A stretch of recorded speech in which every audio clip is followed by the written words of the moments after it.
वहीं आज पटना में कार्यभार संभालेंगे बिहार बीजेपी के नए अध्यक्ष। बड़ी जानकारी दे दें आपको, संजय सरावगी बड़े नेताओं की मौजूदगी में अपना पदभार ग्रहण करेंगे। 12:30 बजे पटना में औपचारिक रूप से कार्यभार संभालेंगे।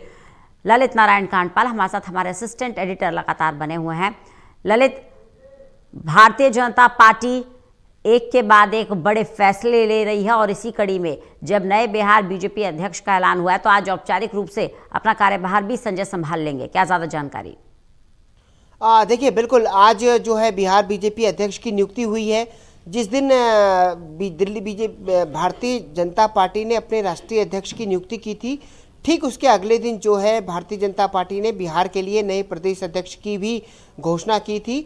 और उनको जो है घोषणा के बाद हमने देखा था कि आज जो है उनका पदभार ग्रहण कार्यक्रम है और इस मौके पर पूर्व अध्यक्ष दिलीप जायसवाल, सम्राट चौधरी और बीजेपी के सभी बड़े नेता जितने हैं वो आज वहां पर मौजूद रहेंगे। और संजय सरावगी जो है सभी नेताओं के साथ एक बैठक भी कर सकते हैं और आने वाले समय में पार्टी की रणनीति को लेकर सभी नेताओं के साथ चर्चा भी कर सकते हैं। अब देखना ये होगा कि किस तरीके से जो है ये पूरा घटनाक्रम आगे बढ़ता है। संजय सरावगी के सामने आने वाले समय में लोकसभा चुनाव, इसके अलावा पंचायत चुनाव और कई अन्य जो उपचुनाव होते हैं उनकी जिम्मेदारी होगी। अब देखना होगा कि संजय सरावगी संगठन को किस तरीके से मजबूत बनाते हैं।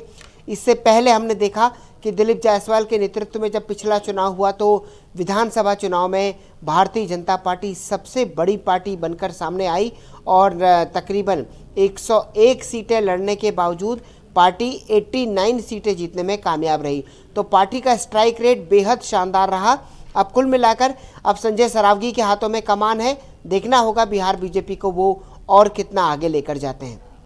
बिल्कुल, कुल मिलाकर ललित, अगर हम देखें इस पूरी सिचुएशन को देखें, जिस तरह से संजय सरावगी को एक नए चेहरे के रूप में सामने लेकर आई है भारतीय जनता पार्टी, बिहार की कमान संभालेंगे। और अब राष्ट्रीय बीजेपी अध्यक्ष की बात करें तो कार्यकारी अध्यक्ष के तौर पर नितिन नवीन को कमान दी गई है। क्या ये मानकर चला जाए कि बिहार को पूरी वेटेज दी जा रही है? बिहार ने जो रिजल्ट दिया है बीजेपी को, अब कहीं ना कहीं बीजेपी भी बिहार को उतनी ही वेटेज दे रही है।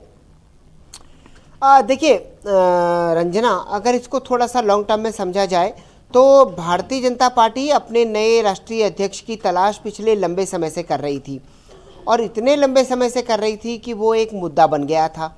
अखिलेश यादव ने संसद के पटल पर भी इस पूरे मामले को उठा दिया था कि बीजेपी अपना अध्यक्ष तय नहीं कर पा रही है। तो बीजेपी के अध्यक्ष की तलाश तो जो है एक तरीके से लंबे समय से चल रही थी और इसकी तलाश के सिलसिले में कई नामों पर भी मंथन हुआ।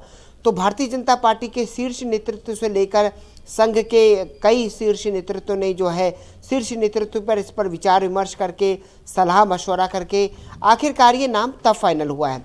बिहार का रिजल्ट अगर देखा जाए तो बिहार का रिजल्ट अभी कुछ दिन पहले ही आया है और अगर देखा जाए तो वहां पर बीजेपी को इतनी बड़ी जीत मिलेगी ये बीजेपी को भी एक तरीके से नहीं पता था।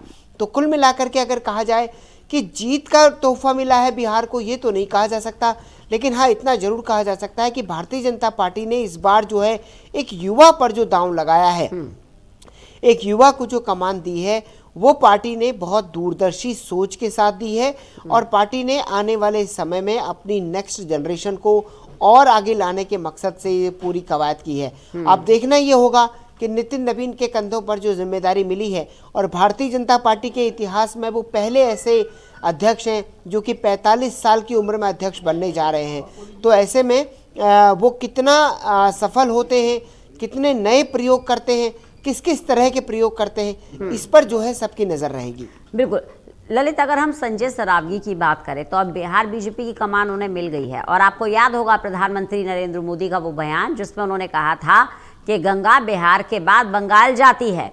तो ऐसे में बिहार का कितना इम्पैक्ट बंगाल पर पड़ेगा या कितना इम्पैक्ट पड़ना चाहिए, ये एक बड़ी चुनौती होगी संजय सरावगी के सामने। देखिए गंगा बिल्कुल बिहार के बाद बंगाल में जाती है और निश्चित तौर पर अगर देखा जाए तो अब भारतीय जनता पार्टी के सामने बंगाल की चुनौती है। बंगाल एक ऐसा राज्य है जहां पर भारतीय जनता पार्टी चुनाव जीतने के लिए पिछले कई वर्षों से प्रयास कर रही है। हालांकि उसको इस प्रयास में पिछली बार काफ़ी सफलता मिली और वो एक छोटी पार्टी से निकल करके वहाँ पर मुख्य विपक्षी दल बनने में कामयाब रही। लेकिन इस बार भारतीय जनता पार्टी की कोशिश है कि वो बंगाल का चुनाव जीते। और जो आपने कहा कि आखिर क्या असर पड़ेगा, तो असर ये पड़ेगा कि उनके कार्यकर्ताओं को मनोबल बढ़ेगा, कार्यकर्ताओं की हिम्मत बढ़ेगी और कार्यकर्ता जो है उत्साहित है इस वक्त भारतीय जनता पार्टी का। बिहार में जिस तरीके से बिहार की जीत का असर हुआ है, उसके बाद अब बंगाल का चुनाव होने जा रहा है, तो बंगाल से लेकर बिहार तक सभी कार्यकर्ता उत्साहित हैं। और विशेष तौर पर नितिन नवीन के अध्यक्ष बनने के बाद जो है युवाओं में कुछ खास तरह का जोश देखा जा रहा है। तो अब देखना ये होगा कि आने वाले समय में क्या कुछ देखने को मिलता है और बंगाल को लेकर भारतीय जनता पार्टी किस तरीके से रणनीति बनाती है। भारतीय जनता पार्टी ने जो है बंगाल को लेकर भी कई सारी अभी नियुक्तियां भी की हैं। अब देखना होगा कि किस तरीके से बंगाल को लेकर आगे रणनीति बढ़ती है। जी चलिए, बहुत बहुत शुक्रिया ललित हमारे साथ जुड़ने के लिए, इस तमाम जानकारी के लिए। तो कुल मिलाकर भारतीय जनता पार्टी एक के बाद एक बड़े फैसले ले रही है और आज संजय सरावगी जो है वो बिहार बीजेपी की कमान संभाल लेंगे, आज पदभार ग्रहण करेंगे। 12:30 बजे का समय निर्धारित किया गया है। 12:30 बजे सभी बड़े नेताओं की मौजूदगी में पटना में औपचारिक रूप से अपना कार्यभार संभालेंगे संजय सरावगी, जो कि दरभंगा से 6 बार के विधायक रह चुके हैं।